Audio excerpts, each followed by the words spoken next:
সালামু আলাইকুম। বাংলাদেশে বর্তমানে প্রায় নিবন্ধিত দল 50টি, অনিবন্ধিত দল অনেকগুলো রয়েছে। এই নিবন্ধিত দলগুলোর ভিতরে ইসলামিক দল 10টি। যারা ইসলামিস্ট, যারা ইসলামিক শরিয়া আইন চালু হোক এটা চায়, তার সংখ্যা 10টি। অন্যান্য দল যারা আছে, কেউ ডেমোক্রেসি, তারা চায় দেশে গণতন্ত্র প্রতিষ্ঠিত হোক। কেউ সোশ্যালিজম, তারা চায় দেশে সমাজতন্ত্র প্রতিষ্ঠিত হোক। কেউ আছে মা সেতুং, তারা চায় সেই চীনের সমাজতন্ত্রের প্রতিষ্ঠাতা মা সেতুং, তার আদর্শ বাস্তবায়ন হোক। কেউ আছে নিকিয়াবেলির আদর্শ বাস্তবায়ন করতে চায়। কেউ আছে কমিউনিজম, তারা ধর্ম নিরপেক্ষতা এ বাংলাদেশে প্রতিষ্ঠিত করতে চায়। তারা এক একজনের আদর্শ এই দেশে বাস্তবায়ন করতে চায়। যারা ইসলামিক দল, তারা চায় এদেশে ইসলামিক শাসন কায়েম হোক। ইসলামী শাসন এদেশে কায়েম হোক, এটা মুখে বললেই হবে না।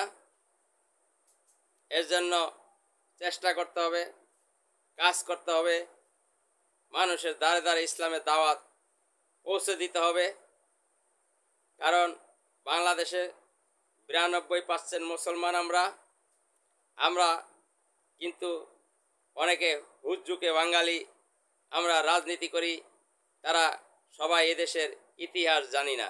রাজনীতি করতে হলে বাংলাদেশ এবং বিশ্বের ইতিহাস জানতে হয়। ইতিহাস না জেনে রাজনীতি করলে দেশ ও জাতির কল্যাণকর কিছু আসবে না। এজন্য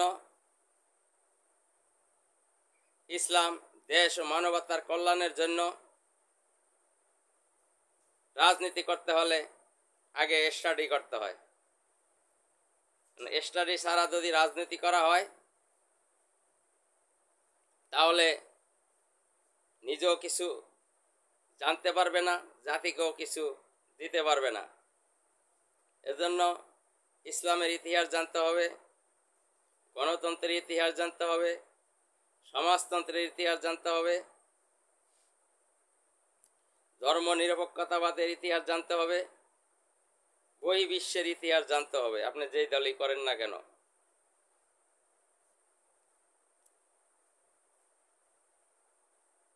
ইতিহাস না জেনে যারা রাজনীতি করে, তারাই জাতিকে বিভ্রান্তির দিকে ঠেলে দেয়।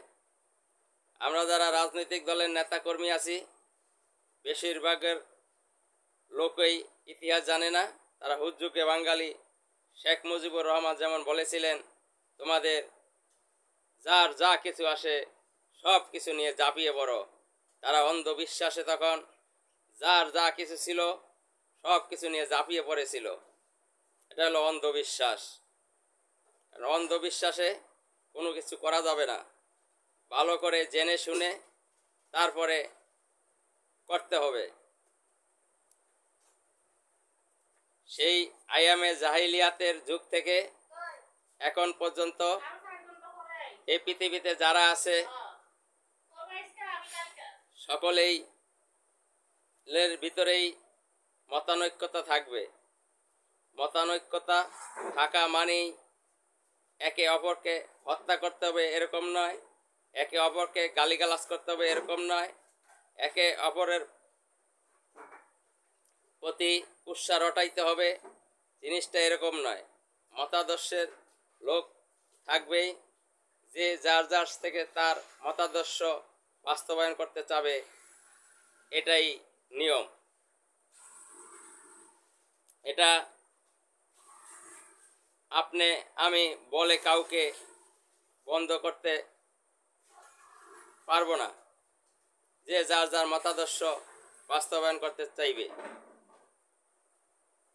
এজন্য বলছি, সামনে একটা সুযোগ এসছে, এই সুযোগ আমাদেরকে কাজে লাগাতে হবে। আমরা আমাদের মতাদর্শ মানুষের কাছে তুলে ধরব, মানুষকে জাগ্রত করব, মানুষকে সচেতন করব, মানুষ যেন ভুল পথ থেকে সরে আসে। এই ভারতবর্ষ যখন ছিল, তখন এই ভারতবর্ষ মুসলমানেরা 700 থেকে 800 বছর স্বাধীন করেছে। এদেশে শাসনকর্তা এক সময় মুসলমানরাই ছিল। তামাম দুনিয়া 4 জন লোক শাসন করেছেন, তার ভিতরে 2 জন মুসলমান ছিলেন। হযরত ওমর রাদিয়াল্লাহু তাআলা আনহু অর্ধ দুনিয়া শাসন করেছেন।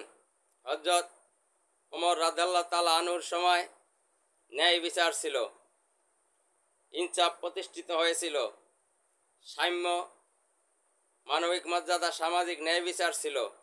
সাম্য, মানবিক মর্যাদা, সামাজিক ন্যায় বিচার এটা ইসলাম থেকে এসছে। অনেকে বলে গণতন্ত্রের ভিতরে আবার ইসলাম থাকবে কেন?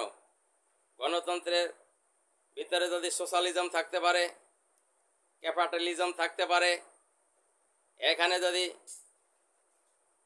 অন্যান্য মতাদর্শ থাকতে পারে, তাহলে এখানে ইসলাম থাকতে পারবে না। কারণ কি?